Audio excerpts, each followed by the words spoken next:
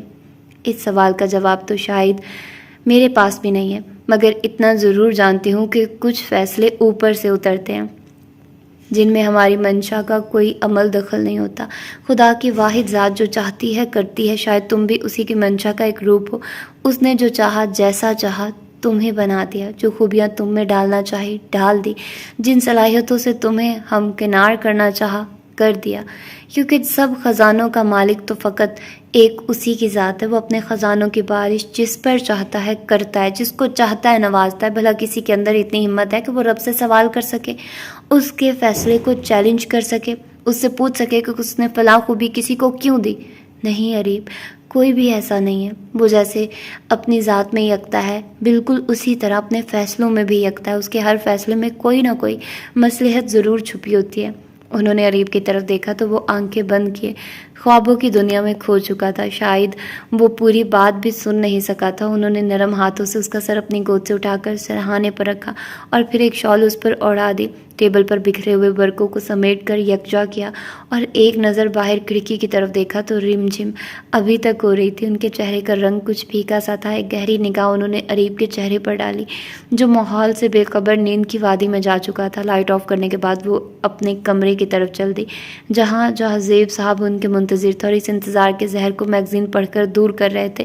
Bed room میں داخل ہونے کے بعد بھی ان کے چہرے کا رنگ ویسا ہی پھیکا تھا۔ کچھ کہنے کی بجائے وہ وارڈروب سے شال لینے کے لیے بڑھی بے حس و حرکت کھڑی کچھ سوچتی رہی۔ خیریت ہے بیگم؟ اتنا کیا سوچ رہی ہیں آپ؟ انہوں نے مسکراہٹ کو دباتے ہوئے پوچھا تھا۔ اریب کے بارے میں سوچ رہی تھی۔ انہوں نے دوگلے پن سے کام نہ لیا اور حقیقت سامنے رکھ دی۔ اریب کے بارے میں مطلب؟ انہوں نے میگزین کو بند کر کے سائڈ ٹیبل پر رکھ دیا اور ذرا سیدھا ہو کر بیٹھ گئے۔ جہازیب صاحب، اریب آج اپنی خداداد صلاحیتوں کے بارے میں سوال کر رہا تھا۔ بس اتنا کہنے کی دیر تھی۔ جہازیب صاحب سمجھ گئے۔ مزید کچھ کہنا بے معنی تھا۔ جو بات ایک جملے میں سمجھائی جا سکے تو وضاحت کرنے کے لیے دوسرے جملے کا سہارا لینا لغو بات کہلاتا ہے۔ اسی لیے سحر فاطمہ خاموش ہو گئی۔ آپ فکر نہ کریں سحر فاطمہ، دیکھیے گا سب ٹھیک ہو جائے گا۔ اور پھر یہ سوال اس نے آج نہیں تو کل پوچھنا ہی تھا اور اس کے لیے تو میں نے آپ کو پہلے ہی تیار کر دیا تھا۔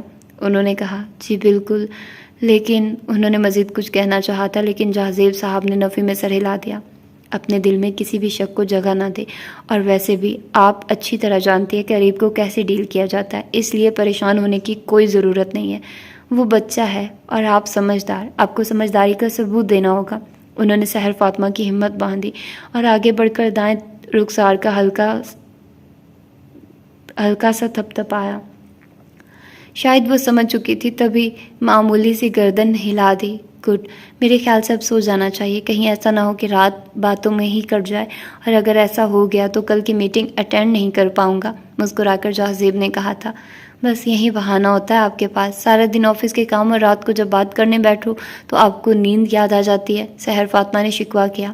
آپ کا شکوہ جائز ہے بیگم، مگر بزنس کے اتار چڑھاؤ بھی تو دیکھنے پڑتے ہیں نا۔ وہ اب اپنی سائٹ کا لیمپ آف کر چکے تھے۔ بس آپ یہ بزنس کے اتار چڑھاؤ ہی دیکھتے رہیے گا۔ یہ کہتے ہی سحر فاطمہ نے بھی لیمپ آف کر دیا اور یوں بات ایک بار پھر ادھوری رہ گئی۔ شاید ابھی ایک زمانہ باقی تھا جب وہ بیت جاتا تب تمام سوالوں کے جواب خود بخود سامنے آ جاتے۔ جب بھی لان میں ٹہلتے ہوئے اپنے پیپر کی تیاری کر رہی تھی، وہ دیوار کے ساتھ ساتھ چہل قدمی کر رہی تھی۔ ہاتھوں میں ایک کیمسٹری کی بک تھی جس پر آرگینک کیمسٹری کی چند ایک ڈائیگرام بنی ہوئی تھی۔ وہ ہاتھ کے اشارے سے فضا میں ڈائیگرام ڈرا کرتی اور پھر تھیوری کو رٹا لگانا شروع کر دیتی۔ اف، کتنا مشکل ہے کیمیکل پراپرٹیز یاد کرنا۔ منہ بسور کر خود کو مخاطب کیا اور پھر دوبارہ کتاب کو آنکھوں کے سامنے کیا اور یاد کرنا شروع کر دیا۔ جبی جی، یہ لیجئے بلیک ٹی۔ ماریا نے کپ جبی کے ہاتھوں میں تھما دیا۔ شکریہ۔ ٹہلنے کی بجائے اس نے آرام سے کرسی پر براجمان ہو کر بلیک ٹی پینے کو فوقیت دی۔ کتاب کو سائڈ ٹیبل پر رکھ دیا اور کرسی سے ٹیک لگا کر وہ اب لان کا باغور مشاہدہ کرنے لگی۔ جبی جی، ویسے آپ اریب جی کی طرح کیوں نہیں ہیں؟ ماریا نے حسب عادت کام کے دوران باتوں کو فوقیت دی۔ وہ اس وقت ٹیبل کو صاف کر رہی تھی۔ کیا مطلب ہے تمہارا؟ جبی نے ایک عمیق نگاہ اس پر ڈالی جس پر اسے کام چوری کا بہانہ مل گیا۔ صاف ستھرائی چھوڑ کر جھٹ جبی کے سامنے بیٹھ گئی۔ میرا مطلب ہے کہ میں نے اریب جی کو تو کبھی یوں پڑھتے ہوئے نہیں دیکھا۔ امتحان کے دنوں میں بھی ایک دو بار کتاب کو ہاتھ لگاتے اور پھر امتحان دے دیتے اور پھر ٹاپ بھی کرتے ہیں۔ اس نے حیرت کا مظاہرہ کیا۔ تو اس میں اتنی حیرانی کی کیا بات ہے؟ یہ تو تم بھی جانتی ہو کہ وہ کتنا ذہین ہے۔ وہ ماریا کی بات کا اصل مقصد نہیں سمجھ سکی۔ وہ تو میں جانتی ہوں، مگر میرے کہنے کا مقصد یہ تھا کہ آپ یا حسام جی اریب جی کی طرح کیوں نہیں ہیں؟ وہ نقطے پر آئی تھی۔ سوال اچھا ہے مگر اس کا جواب میرے پاس نہیں ہے، اس نے کچھ سوچتے ہوئے کہا۔ اگر آپ کے پاس نہیں ہے تو پھر کس کے پاس ہے؟ اس نے بات کو کریدنے کی نیت سے پوچھا تھا۔ اس کے پاس جس نے ہمیں بنایا ہے۔ یہ کہتے ہی اس نے گہرا سانس لیا۔ اس کے چہرے پر ایک مسکراہٹ تھی۔ جبی جی، آپ میری بات کا مطلب نہیں سمجھ سکی، ماریا نے دباؤ بڑھاتے ہوئے کہا تھا۔ کیا بات نہیں سمجھ سکی جبی؟ یہ سحر فاطمہ کی آواز تھی جو کب وہاں آ موجود ہوئی۔ ماریا کو علم ہی نہ ہوا۔ کچھ نہیں بیگم صاحبہ۔ سحر فاطمہ کو دیکھ کر وہ فوراً چونک گئی اور جھٹ اٹھ کر اپنے کام میں مصروف ہو گئی۔ ماما جان، کہاں جانے کی تیاری ہیں؟ جبی نے سحر فاطمہ کو نئے سوٹ میں دیکھ کر پوچھا تھا۔ ماریا ابھی تک وہاں موجود تھی اور کام سے زیادہ باتوں کی طرف ہی کان لگائے ہوئے تھی۔ ماریا، تم اس طرح کرو، لاؤنج کی جا کر صفائی کرو، ماریا کو وہاں سے بھیجنے کی غرض سے کہا۔ لیکن بیگم صاحبہ، صبح تو لاؤنج کی صفائی کی تھی، جھٹ عذر پیش کر دیا۔ تم سے جتنا کہا ہے اتنا کرو۔ سحر فاطمہ نے سخت لہجہ اپنایا تو وہ منہ بسور کر چل دی۔ ماما جان، یہ کہ آپ نے بلا وجہ ماریا کو ڈانٹ دیا؟ جبی نے ماریا کے حق میں آواز بلند کی۔ بیٹا، تم نہیں جانتی اسے، کتنی کام چور ہو گئی، اگر اسے کچھ نہ کہو تو اپنا ہاتھ پاؤں بھی نہ ہلائے۔ سحر فاطمہ نے حقیقت سے آگاہ کیا۔ اب ایسا بھی نہیں ہے، ہنستے ہوئے جبی نے کہا اور کپ ٹیبل پر رکھ دیا۔ اچھا بتایا نہیں آپ نے؟ جبی کو جیسے دفعتاً یاد آیا تھا۔ ہاں، میں اسی سلسلے میں تو آئی تھی۔ پہلے یہ بتاؤ کہ تمہارے پیپر کب ختم ہو رہے ہیں؟ بس یہی کوئی 2-4 دنوں میں، اس نے اندازہ لگاتے ہوئے کہا، جس پر سحر فاطمہ نے ذہن میں ہی اندازے لگانا شروع کر دیے۔ بات کیا ہے ماما جان؟ بتائیے نا مجھے۔ اس میں ایک تجسس نے جنم لیا۔ وہ اب مزید انتظار نہیں کر سکتی تھی۔ ایک تو تمہیں ہر بات جاننے کی جلدی بہت ہوتی ہے، اس کے انتظار کو مزید بڑھاتے ہوئے کہا۔ تو آپ بھی تو مجھے اتنا انتظار کرواتی ہیں، کوئی بات جلدی سے بتاتی ہی نہیں، اس نے دھیمے لہجے میں شکوہ کیا، جس پر سحر فاطمہ ہنس دی۔ اچھا پھر سنو، جہاں زیب حسام کے رشتے کی بات کر رہے تھے صبح، یہ سنتے ہی جبی نے خوشی سے چیخ ماری۔ سچ ماما جان؟ جبی نے پرجوش انداز میں کہا۔ آہستہ، ابھی تو فقط بات کی ہے اور تم اتنی ایکسائٹڈ ہو رہی ہو، اس نے جبی کی خوشی کی انتہا دیکھتے ہوئے کہا۔ لیکن بات تو کی ہے نا، تو پھر کب ہم حسام بھائی کے لیے لڑکی دیکھنے جا رہے ہیں؟ آج یا کل؟ اور آپ نے حسام بھائی سے بات کی؟ اگر نہیں تو یہ کام آپ مجھے سونپ دیں، میں خود حسام بھائی سے پوچھ لوں گی کہ انہیں کس قسم کی لڑکیاں پسند ہیں، وہ کس قسم کی لڑکی کو اپنی لائف پارٹنر بنانے کے خواہاں ہیں۔ وہ اس قدر خوش تھی کہ اسے معلوم ہی نہ ہوا کہ اس نے ایک بار ہی کتنے سوال پوچھ ڈالے تھے۔ سحر فاطمہ اس کی یہ حالت دیکھ کر ہنستی۔ خوشی کے مارے لگتا ہے پاگل ہو گئی ہو تم، اتنے سوال، مجھے تو اب صحیح سے یاد بھی نہیں تم نے پوچھا کیا ہے مجھ سے۔ ماما جان، خوشی کی بات تو ہے، حسام بھائی کی شادی ہے۔ واو، میری بھابھی آ رہی ہیں۔ وہ خیالوں کی دنیا میں ہی خوش ہونے لگی تھی۔ ویسے مجھے تو اپنی بھابھی ہسمکھ چاہیے، بالکل میری طرح، اس نے اپنی رائے پیش کی۔ اس کا مطلب ہے ہمیں اس کا الٹ ڈھونڈنا ہوگا، سحر فاطمہ نے کہا تو یکدم جبی کا چہرہ پھیکا پڑ گیا۔ کیوں؟ اس نے بجھے ہوئے چہرے کے ساتھ جواز جاننا چاہا۔ کیونکہ تم دونوں کی پسند تو الٹ ہے، تمہیں ہسمکھ چاہیے تو اس کا مطلب ہے کہ حسام کو سنجیدہ لڑکی پسند ہوگی، سحر فاطمہ نے کہا تو جبی نے منہ بنا لیا، جسے دیکھ کر ہنسی کو ضبط کرنا ان کے لیے مشکل ہو گیا۔ میں مذاق کر رہی تھی، تم حسام سے پوچھ لینا، پھر بات کو آگے بڑھائیں گے۔ اب خوش؟ کھڑے ہوتے ہوئے اس کے چہرے کو تھپتھپایا تو اس کا بجھا چہرہ اگلے ہی لمحے دوبارہ روشن ہو چکا تھا۔ تھینک یو ماما جان، اس نے پیار سے سحر فاطمہ کے ہاتھوں کو تھام لیا۔ وہ اس وقت ڈپارٹمنٹ کے سامنے فوٹو شاپ پر موجود تھا، ہاتھ میں اسائنمنٹ کے پیج تھے۔ اسائنمنٹ کور لینے کے بعد اس نے وہی شیلف پر رکھ کر ان پیجز کو اندر سیٹ کیا تھا۔ بہت خوب، اب تو اسائنمنٹ بھی ہم سے چھپائی جا رہی تھی، کامیش نے دفعتاً وہاں ہلا بولا تھا۔ ہمیشہ شیطان کی طرح ہلا بولنا، کبھی سکون سے مت آنا، اور اپنی کیا سرائیاں تو بند ہی کرو۔ میں کوئی اسائنمنٹ نہیں چھپا رہا، سمجھے تم؟ اس نے گردن چٹکتے ہوئے کہا۔ اچھا، لیکن مجھے تو یہی لگ رہا ہے، ذرا دیکھو تو، میں دیکھ نہ لوں؟ اس سے پہلے فوٹو شاپ پر آ کر جلدی سے کور میں قید کر دیجئے پیجز۔ اس سے پہلے کہ کامیش اس سے مزید کچھ کہتا، اس نے اپنے دونوں ہاتھوں میں اسائنمنٹ کو انتہائی ادب کے ساتھ پکڑتے ہوئے آگے بڑھایا۔ یہ کیا؟ وہ اریب کی اس حرکت کو سمجھ نہ سکا۔ تم یہی مانگنے جا رہے تھے، اور اگر میں منع بھی کرتا تب بھی تم منع تو ہونے سے رہے، اس لیے بات بڑھانے کا فائدہ۔ اس نے 2 جملوں میں اس کی اچھی خاصی سرزنش کر دی تھی، مگر کامیش اثر قبول کرے۔ ایسا کہا، تم کتنے اچھے ہو یار، بن کہے دل کی بات سمجھ جاتے ہو، تمہاری ایک خوبی کا کتنا فائدہ ہے مجھے۔ سیکنڈ سے پہلے اس کے ہاتھوں سے وہ اسائنمنٹ لی اور اس کے رخسار کو پکڑ کر نوچا۔ بس بس، اب زیادہ مکھن لگانے کی ضرورت نہیں ہے۔ مسکرا کر اس کی خوش آمد کو ہوا میں اڑا دیا۔ ضرورت ہے یار، اگر اس بار مکھن لگاؤں گا تو اگلی بار بھی تم میرے کام آؤ گے۔ کامیش نے پھل جھڑی چھوڑی تو اریب کے پاس سوائے گردن چٹکنے کے کوئی چارہ نہ تھا۔ وہ کامیش کو بخوبی جانتا تھا، اس کا دل آئینے کی طرح صاف تھا۔ ہاں، کبھی کبھی صاف گوئی گرا ضرور گزرتی تھی، مگر دوگلے پن کا وہ کبھی قائل نہ تھا۔ بس یہی بات اریب کو پسند تھی۔ آج بھی اس نے الفاظ کی بجائے دل میں جھانکا تھا۔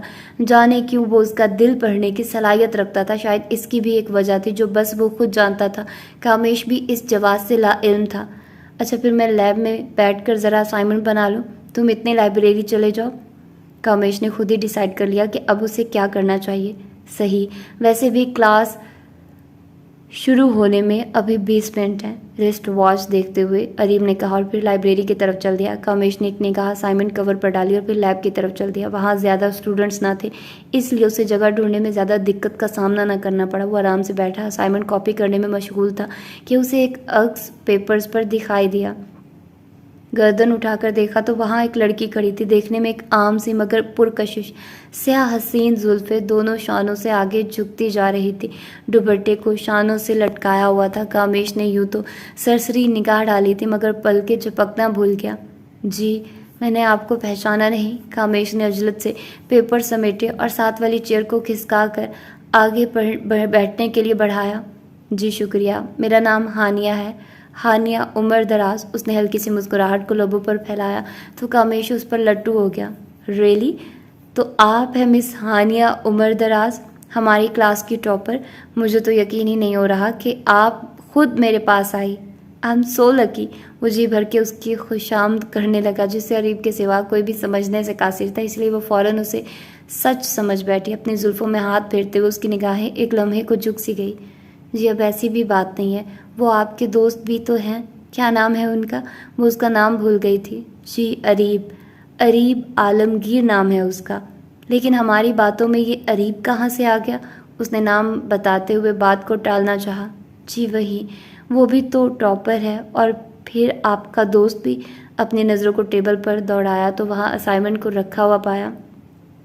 تو یہ تو ہے، لیکن آپ تو میرے پاس آئی ہیں نا، میرے لیے کتنی خوش نصیبی کی بات ہے۔ وہ دونوں کنیوں کو ٹیبل پر رکھ کر یک ٹک اسی کے چہرے کی طرف دیکھنے لگا۔ جانے کیا تھا اس عام صورت میں، وہ پہلی نظر میں اس پر فریفتہ ہو گیا۔ تم اسائنمنٹ بنا رہے تھے؟ اس کی نظر جیسے ہی اسائنمنٹ کے صفحات پر گئی تو برجستہ سوال داغا۔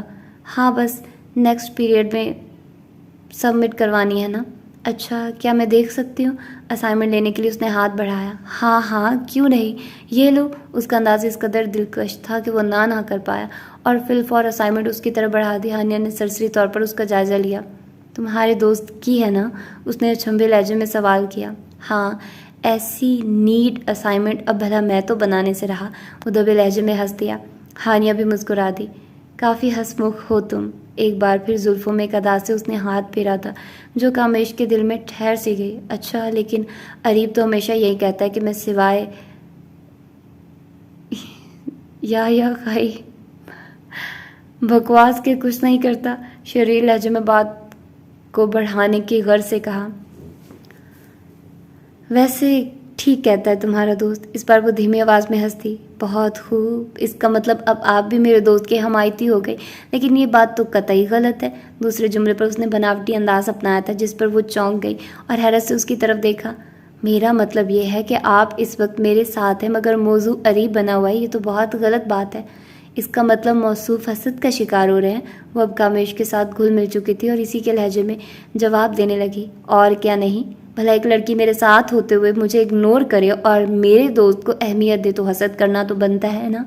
اس نے نچلے ہونٹ کو پرکشش انداز میں دانت سے کاٹا تھا، جس پر اس کی آنکھیں ذرا سا جھک گئی۔ اگر برا نہ مناؤ تو کیا میں یہ اسائنمنٹ لے سکتی ہوں؟ بس کچھ پوائنٹس نوٹ کرنے، میں خود اریب کو واپس کر دوں گی، اس نے لجاجت کے ساتھ دریافت کیا۔ ہاں ہاں کیوں نہیں، میں بھی تقریباً اپنی اسائنمنٹ کمپلیٹ کر ہی چکا ہوں، اس نے خندہ پیشانی سے اسے اجازت دے دی۔ بہت بہت شکریہ تمہارا، یہ کہتے ہی وہ وہاں سے کھڑی ہو گئی۔ آنکھوں میں ایک دل فریب سی کشش تھی، جیسے ایک محاذ سر ہو چکا ہو۔ ارے یہ کیا، اس کا مطلب آپ فقط اسائنمنٹ لینے کے لیے میرے پاس آئی تھی، اس نے برا ماننے والے لہجے میں کہا تھا۔ جی بالکل، اس کی صاف گوئی پر وہ ہکا بکا رہ گیا، لیکن اگلے ہی لمحے وہ دبی آواز میں کہکا لگاتے ہوئے پلٹی۔ میں مذاق کر رہی تھی، آنکھوں کے تیر ایسے چلائے کہ کامیش وہیں ڈھیر ہو کر رہ گیا۔ او اچھا۔ ہانیہ کے جانے کے بعد اس نے دل پر ہاتھ رکھا تو وہ بے ترتیب دھڑک رہا تھا، آنکھوں میں اسی کا عکس لہرا رہا تھا۔ وہ مورنی کسی چال چلتے ہوئے لیب سے باہر نکل گئی، مگر اس کی نگاہوں کے حصار سے نکلنا اتنا آسان نہ تھا۔ وہ اب بھی اپنے خیالوں میں اسے گمان کیے ہوئے تھا۔ وہ سیدھا لائبریری کی طرف بڑھی، چہرے پر شادابی تھی، چال میں بھی ایسا ٹھہراؤ تھا جیسے سب کچھ اس کے گمان کے مطابق چل رہا تھا۔ نارنجی رنگ کے سوٹ میں اگر زیادہ متاثر کن نہیں تھی تو عام بھی نہیں تھی، وہ عام ہوتے ہوئے بھی بہت خاص تھی۔ دیکھنے والا ایک نظر اٹھا کر دیکھتا تو چند ثانیے کے لیے پلکیں جھپکانا بھول جاتا۔ یہ اس کی نظر کا قصور تھا یا پھر اس عام سے چہرے میں کچھ خاص تھا؟ نہ میک اپ کا سہارا تھا اور نہ ہی بناؤ سنگھار کا عارضہ، صاف رنگت قدرت کا عطیہ تھے جسے کسی نمود و نمائش کی ضرورت نہ تھی۔ بیضوی چہرہ، باریک ناک اور پھر بڑی بڑی سیاہ آنکھیں، اس عام سی صورت میں بس یہی خاص تھا۔ جیسے ہی وہ لائبریری کے دروازے پر پہنچی تو اریب کو وہاں سے نکلتے ہوئے پایا۔ پہلی نظر میں ہی وہ اسے پہچان گئی۔ وہ اگرچہ عام تھی مگر وہ عام نہ تھا، اس کی پرسنالٹی کی سب لڑکیاں دلدادہ تھیں۔ اس کے بات کرنے کا انداز ایک خاص اہمیت رکھتا تھا، اس کا سب لڑکیوں کو اگنور کرنا جیسے آگ کو مزید بھڑکا دیتا، ان کے ارمانوں میں پیدا ہوتی تشنگی کو مزید بھڑکا دیتا۔ شاید ہانیہ بھی انہی میں سے ایک تھی، تبھی ایک لمحے کے لیے اپنے قدم آگے نہ بڑھا سکی اور اس کے چہرے کو یکٹک دیکھتی رہی، اور وہ ایک بار پھر اس کے وجود کو اگنور کرتے ہوئے کینٹین کی طرف بڑھ دیا۔ ہوش تو اسے تب آیا جب وہ نظروں سے اوجھل ہو گیا۔ اوہ وہ تو چلا بھی گیا، اس نے دل میں کہا اور پھر عجلت کے ساتھ کینٹین کی طرف بڑھی۔ وہ وہاں پر شیک کا آرڈر دے رہا تھا۔ کچھ لمحے یوں ہی سوچنے میں ضائع کرنے کے بعد وہ آگے بڑھی، پھر اس کی پشت ابھی تک ہانیہ کی طرف تھی۔ الفاظ بھی کچھ کھوئے کھوئے سے تھے، سمجھ نہیں آ رہا تھا کہ بات کو کہاں سے شروع کرے، کن الفاظ میں اسے مخاطب کرے۔ ایک بار تو اس نے اریب کے شانوں کو چھونے کے لیے ہاتھ بڑھایا مگر جانے کیا سوجی، پھر پیچھے کھینچ لیا۔ وہ اسائنمنٹ کو سینے سے لگا اس کے عین پیچھے کھڑی تھی، مٹھیاں ذرا بھینچ کر ایک گہرا سانس لیا۔ چلے رہنے دے، یہ اریب کی آواز تھی۔ شاید مطلوبہ شیک ختم ہو چکا تھا۔ وہ دفتن پلٹا تو برجستہ نگاہیں آپس میں ٹکرا گئی۔ دونوں ٹاپر ایک دوسرے کے روبرو تھے، ایک انجان تھا جبکہ دوسرے کو خبر تھی۔ کچھ لمحے یوں ہی بیتے تو اریب کی پیشانی پر شکن نمودار ہو گئی، نگاہوں کی حدت میں احساس کی نوعیت تبدیل ہو گئی۔ اس سے پہلے کہ وہ کچھ کہہ پاتی، اریب نے بے رخی کے ساتھ گردن جھٹک کر وہاں سے چل دیا۔ عجیب لڑکا ہے، میں اس سے بات کرنے آئی ہوں، اور وہ اریب کے یوں چلے جانے کا وہ مطلب نہ سمجھ سکی، مگر وہ تو جیسے ارادہ کر کے آئی تھی۔ تبھی اس کے نقش قدم پر عمل پیرا ہوتے ہوئے کینٹین سے باہر آ گئی۔ وہ اس وقت لائبریری کے عقبی حصے کی طرف بڑھ رہا تھا، اس نے بھی وہیں راہ لی۔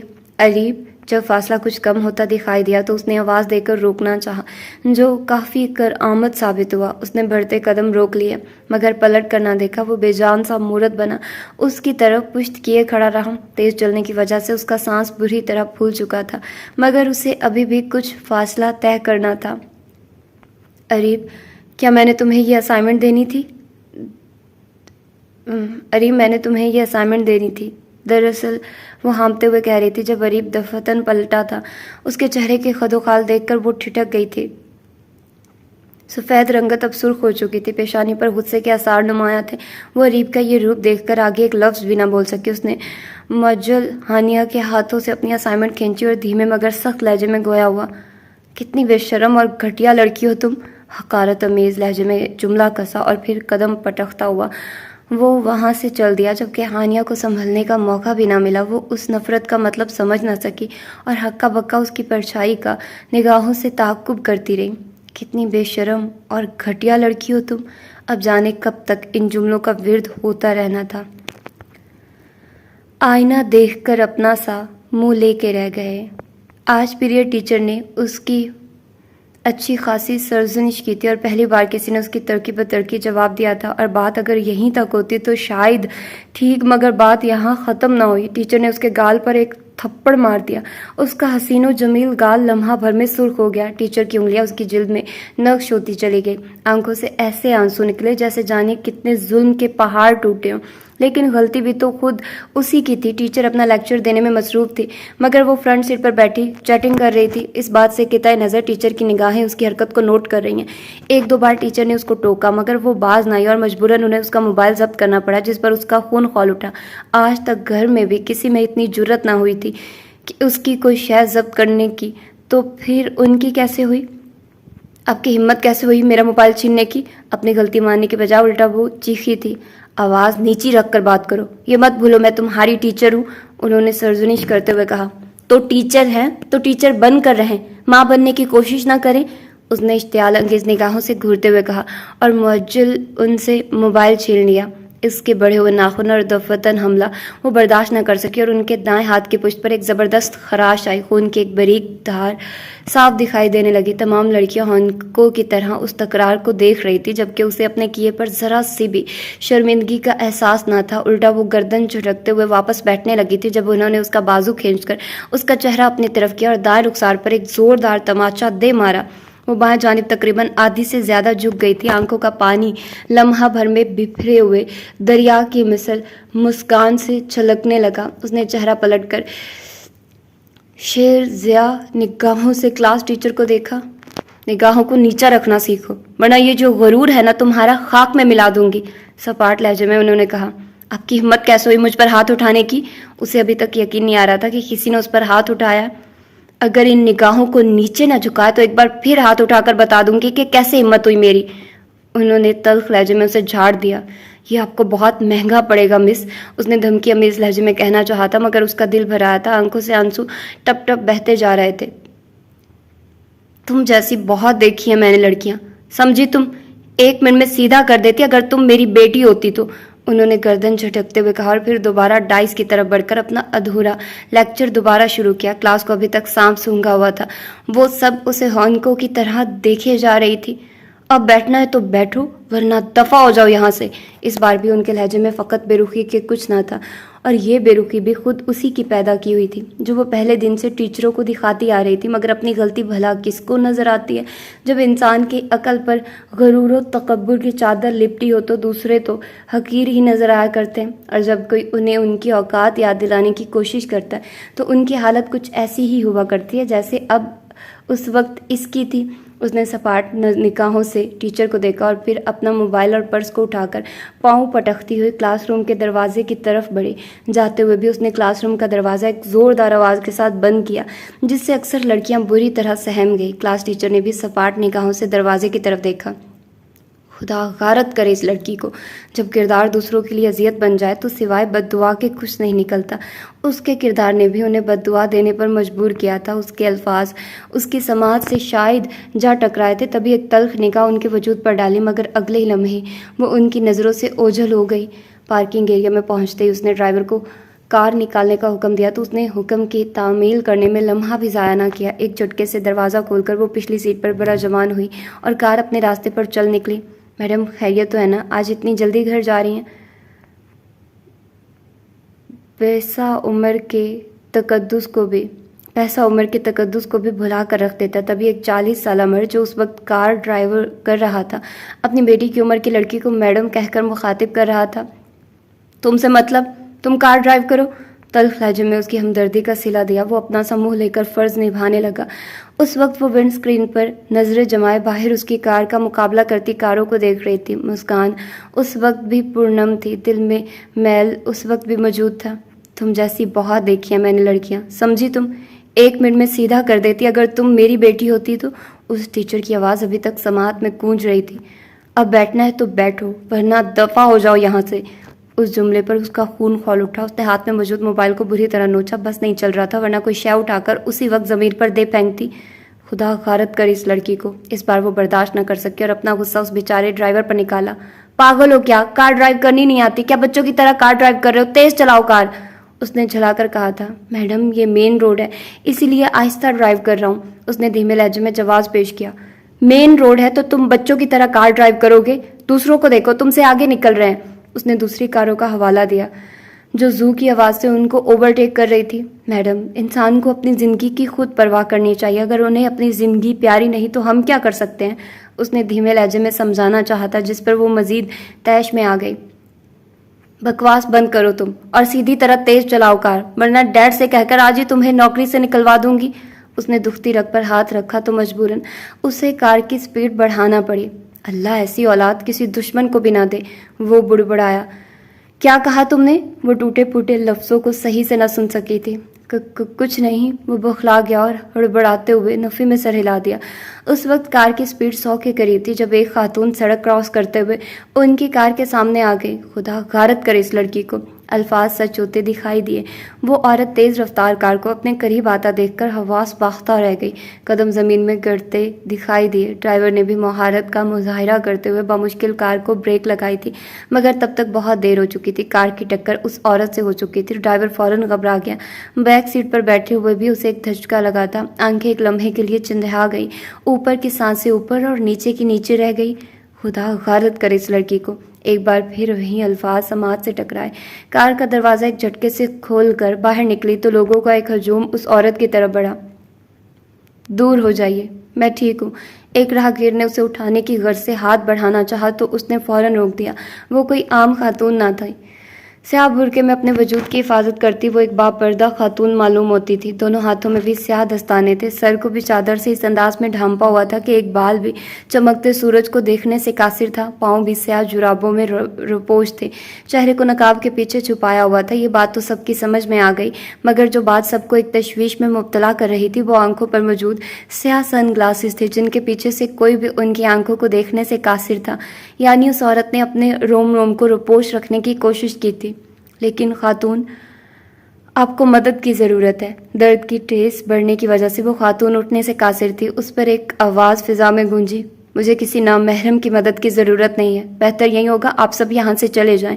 اس نے سپاٹ لہجے میں کہا تھا. سب نے مذہبی خاتون ہونے کے ناطے پیچھے ہٹنا شروع کر دیا اور اس ڈرائیور کی طرف متوجہ ہوئے. تمہیں نظر نہیں آتا یہ مین روڈ ہے اور کوئی مین روڈ پر اس قدر تیزی کے ساتھ ڈرائیو کرتا ہے؟ شکر کرو خاتون کو کچھ ہوا نہیں ورنہ تم اس وقت سلاخوں کے پیچھے ہوتے. سب کی باتوں کا جواب اس کے پاس نہ تھا. وہ گردن جھکائے کھڑا تھا. ساری غلطی تو اس لڑکی کی تھی. اور لڑکی تمہیں نظر نہیں آتا وہ کتنی تکلیف میں ہے؟ اتنا نہیں ہوتا کہ جا کر ان کی مدد کر دو؟ ایک آواز اس کی سماعت سے ٹکرائی. صحیح لہجے میں بات کرو تم مجھ سے. جانتے ہو نہیں تم مجھے؟ سخت لہجے کو وہ برداشت نہ کر سکی. اچھی طرح جانتے ہیں تمہیں. تمہارے ڈرائیور نے اس عورت کا ایکسیڈنٹ کیا. اب شرافت کے ساتھ انہیں کسی اچھے سے ہسپتال لے کر جاؤ ورنہ ابھی پولیس کو فون کر کے تمہیں اور تمہارے اس ڈرائیور کو اندر کروا دیں گے. لوگوں کے ہجوم میں سے ایک شخص آگے بڑھا اور اس کو دھمکی دینے لگا. پولیس کا نام سن کر ڈرائیور کا حلق خشک ہو گیا. تمہاری اتنی ہمت تم مجھے پولیس کی دھمکی دو گے؟ جاؤ کرو فون. میں بھی دیکھتی ہوں کیا بگاڑ لیتی ہے پولیس میرا. اس نے دو ٹوک کہا تھا. سب اس کو ہونکوں کی طرح دیکھتے رہ گئے. میڈم لے چلتے ہیں نا اسے ہسپتال. پولیس میں رپورٹ ہو گئی تو. ڈرائیور نے بات کو ٹالنا چاہا مگر وہ تو جیسے سمجھنے کے لیے تیار ہی نہ تھی.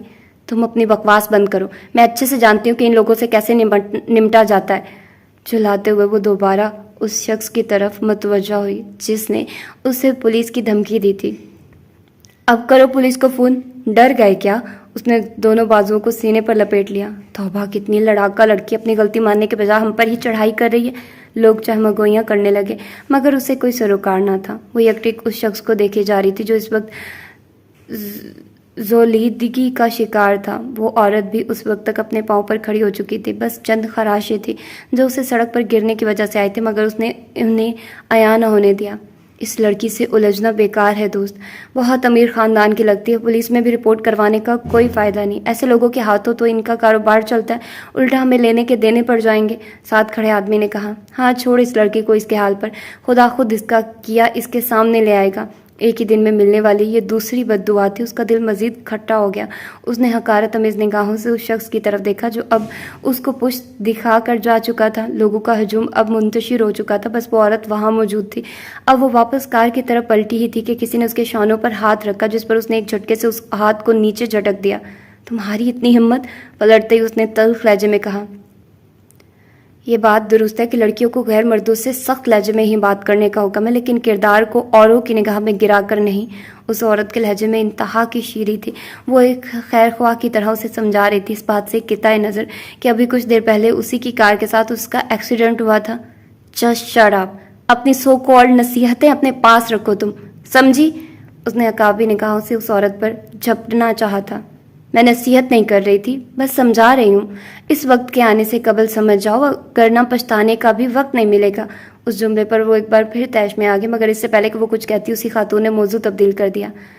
ویسے نام کیا ہے تمہارا؟ وہ نقاب کے پیچھے چہرہ چھپا ہونے کے باوجود محسوس کر سکتی تھی کہ اس کے لبوں پر مسکراہٹ ہے۔ کیوں؟ پولیس میں جا کر رپورٹ درج کروانی ہے، اس نے سپاٹ لہجے میں کہا۔ اگر رپورٹ درج کروانی ہوتی تو ان آدمیوں کو جانے سے نہ روکتی، بلکہ کہتی کہ تمہیں خود پکڑ کر پولیس اسٹیشن چھوڑ کر آئیں، اور مجھے یقین تھا کہ وہ ایسا کرنے سے دریغ نہ کرتے، اس نے دھیمے لہجے میں کہا تھا۔ اوہ، تو تمہارا یہ پلان تھا؟ ویسے تم جیسوں سے اور امید بھی کیا کی جا سکتی ہے؟ یہ کہتے ہی اس نے پلٹا کھایا اور جھک کر کار سے اپنا پرس نکال کر اس کے اندر سے چند 500 کے نوٹ نکال کر اس خاتون کے ہاتھوں میں زبردستی تھما دیے۔ یہ پکڑو اور چلتی بنو۔ اب وہ دوبارہ کار میں بیٹھنے لگی تھی جب اس خاتون نے اس کی کلائی کو پکڑ کر اپنی طرف کھینچا اور وہ نوٹ دوبارہ اسی کے ہاتھ میں تھما دیے۔ ان پیسوں سے انسان تو خریدے جا سکتے ہیں، مگر رشتے اور سکون نہیں۔ ایک بار پھر اس نے نصیحت کی تھی۔ مجھے ان پیسوں کی ضرورت نہیں، اللہ پاک کا دیا ہوا میرے پاس بہت ہے۔ اگر یقین نہیں آتا تو میرے ساتھ میرے گھر چل کر دیکھ لو۔ یہ جو سامنے گلی نظر آ رہی ہے، اس کے موڑ پر ہی تیسرا گھر میرا ہے۔ پیلے رنگ کا لکڑی کا دروازہ ہے۔ اس نے اشارے سے اپنے گھر کا ایڈریس سمجھایا، جس پر اس نے اپنا ناک منہ چڑھا لیا۔ میرے اتنے برے دن نہیں آئے کہ تم جیسی عورتوں کے گھروں میں تانگ جھانگ کرتی پھروں۔ یہ کہتے ہی وہ کار میں جا بیٹھی۔ ڈرائیور پہلے ہی اپنی سیٹ سنبھال چکا تھا۔ اللہ ہدایت دے تمہیں۔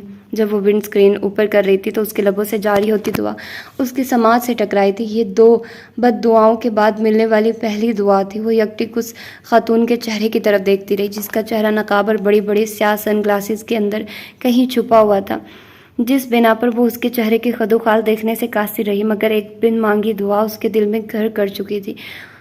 اس نے اس کے ساتھ اتنا برا سلوک کیا، مگر رخصت ہوتے ہوئے پھر بھی دعا دی۔ وہ اسے سمجھنے سے قاصر تھی۔ خدا غارت کرے اس لڑکی کو۔ پہلی بد دعا اس کے ذہن سے ٹکرائی۔ اللہ ایسی اولاد کسی دشمن کو بھی نہ دے۔ ڈرائیور کی دعا اس کو بری طرح چبھ رہی تھی۔ ہاتھ چھوڑ اس لڑکی کو اس کے حال پر، خدا خود اس کا کیا اس کے سامنے لے آئے گا۔ دوسری بد دعا نے اس کا سانس لینا بھی دوپہر کر دیا۔ اللہ ہدایت دے تمہیں۔ سب سے آخر میں دعا دی، جانے اب کس کے الفاظ حقیقت کا روپ اختیار کرنے والے تھے۔ تو یہ تھی اس کی آج کی تیسری ایپیسوڈ، اور یہ ناول بہت زبردست ہے۔ مطلب ابھی تک آپ لوگوں کو پتہ چل ہی گیا ہوگا کہ یہ اچھا خاصا ناول ہے۔ ایسا کوئی وہ والا ناول نہیں ہے کہ فاسٹ فوڈ۔ میرے نزدیک آج کل کے جو ناول ہے وہ فاسٹ فوڈ ہوتے ہیں، اور جو پہلے والے ناول ہوتے ہیں وہ دیسی کھانے ہوتے ہیں۔ تو میں تو ایسے ہی اگزامپل دیتی ہوں۔ تو دیسی کھانے دیرپا ہوتے ہیں، اچھے ہوتے ہیں، اور جو فاسٹ فوڈ ہوتے ہیں ان کا نہ بننے میں ٹائم لگتا ہے اور نہ ہی جانے میں ٹائم لگتا ہے، اور وہ صحیح بھی نہیں ہوتے، صحت کے لیے بھی اچھے نہیں ہوتے۔ کیونکہ میرے خیال میں ناول وہی ہوتا ہے جو آپ اس کو فیل کرو، اس کی ہر ایک مومنٹ کو دیکھو۔ مطلب اگر آپ کہیں نگاہ کر رہے ہو نا تو آپ کو پتہ چلے کہ اچھا وہ ایک پورا دیکھو، اس میں ہر ایک چیز کی ڈیٹیل بتائی جاتی ہے۔ ایک کمپلیٹ جو اچھا ناول ہوتا ہے نا، آپ زیادہ ریلیٹ کر پاتے ہو، آپ کو مزہ بھی آتا ہے پڑھنے میں بھی اور سننے میں بھی مزہ آتا ہے، ٹھیک ہے؟ تو اسی لیے مجھے مزہ آ رہا ہے، اور اس کی سٹوری بھی تھوڑی اچھی لگ رہی ہے، تھوڑی الگ بھی ہے اور یونیک بھی لگ رہی ہے۔ ہوپ فلی کہ آگے بھی جا کر سٹوری تھوڑی اچھی ہو جائے گی۔ اور وہی میں نے کہا تھا نا کہ اسٹارٹنگ میں نے کچھ کہا تھا کہ کسی کو فیوچر نظر آتا ہے۔ اب مجھے نہیں پتا وہ اریب ہے یا کیا ہے۔ شاید اریب نے ہانیہ کے ساتھ اس وجہ سے برا سلوک کیا کہ شاید وہ اس کی انٹینشن سمجھ گیا تھا، یا اس طرح کا کوئی سین ہوگا۔ ایگزیکٹلی تو مجھے بھی نہیں پتا، لیکن مجھے جو فیل ہو رہا ہے وہ یہی ہو رہا ہے، ٹھیک ہے؟ اور ہانیہ نے جیسے کامیش کے ساتھ وہ تھوڑا سا اسٹوپڈ لگ رہا تھا، لیکن خیر چلتا ہے. بہت زیادہ اسٹوپڈیٹی ہم لوگ دیکھتے ہیں ناولز میں، تو یہ تو پھر اتنا کچھ بھی نہیں تھا. اور ہانیہ تو کہہ رہی تھی کہ وہ اس کو مزہ چکھائے گی، دیکھے گی وہ کیسے اس سے آگے جائے. یہ بہت فضول بات تھی کہ اگر کوئی مطلب وہ ایک کریکٹر کی ذہنیت کے حساب سے رائٹر نے لکھا ہے. ہم اس میں رائٹر کا نہیں کہہ رہے، رائٹر نے ہر کریکٹر کو ایک الگ وے سے لکھا ہے، ٹھیک ہے. تو ہر کریکٹر کی ایک الگ سے سائیکی ہوتی ہے، ٹھیک ہے. جیسے کہ اریب اور کامیش باتیں کرتے ہیں تو وہ اس کو ہر طرح سے کرنے کی کوشش کرتا ہے کہ بھائی تمہارے ماں باپ یہ کر رہے ہیں، وہ تمہارے بہن بھائیوں کو تم اپنا رائٹ لو، حق لو، یہ وہ. لیکن وہ کہتا ہے کہ نہیں، میرے ماں باپ کو پتہ ہے کہ وہ تو، یہ بھی تو بہت اچھی تھنکنگ ہے، لیکن وہ اس کی پرسنالٹی کے حساب سے اس کا کریکٹر ہے. تو ہانیہ کا کریکٹر وہ تھوڑا سا لگا تھا کہ یہ کیا بات ہوئی کہ اگر تم ٹاپ کر رہی ہو تو دوسرا کوئی ٹاپ ہی نہ کرے. تو یہ تو غلط بات ہے نا. مطلب اس طرح کی چیزوں کو کہتے ہیں کہ حسد کرنا یا یہ وہ. ٹھیک ہے، آپ ہمیشہ آگے بڑھنے کی کوشش کرو، صحیح ہے. دوسروں کو دیکھو، اگر وہ آگے بڑھ رہے ہیں تو خود بھی آگے بڑھنے کی کوشش کرو. لیکن ایسا نہ کرو کہ بھئی میں آگے بڑھوں اور وہ پیچھے رہے. اس کو تو آگے بڑھنا، اور آپ ایک تو پیچھے رہنا، اوپر سے اس کے لیے ایسی چیزیں کریٹ کرنا کہ وہ آگے بڑھ ہی نہ پائے. یہ بھی غلط بات ہوتی ہے، ٹھیک ہے. تو بس ہر ایک کی وہ بس کی بات نہیں ہوتی.